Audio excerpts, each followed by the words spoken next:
আসসালামু আলাইকুম ওয়া রাহমাতুল্লাহি ওয়া বারাকাতুহু।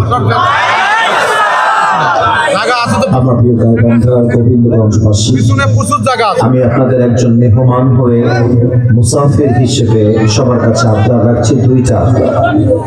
এক নাম্বার, থামেন আপনি যান থামেন। এই যে বসুন বসুন।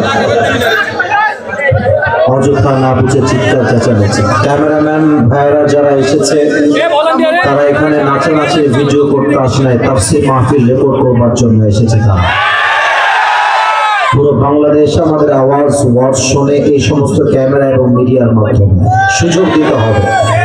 ইভেন এই রেকর্ড না হলে আজকে আপনারা আমাকে দাওয়াত দিতেন না, আর আজকে এই পরিমাণ যুবকদের ঢল এই মাহফিলে নামতো না। বুঝতে হবে ভাইজান, অযথা আমরা চেঁচামেচি করবো না। ক্যামেরাম্যান ভাইরা আমার আরবি খুতবার মাঝেই ক্যামেরাটা লাগিয়ে নিজ নিজ জায়গায় বসে যাবে, সবাই আমাকে দেখতে পারবেন, এটা আমার ওয়াদা।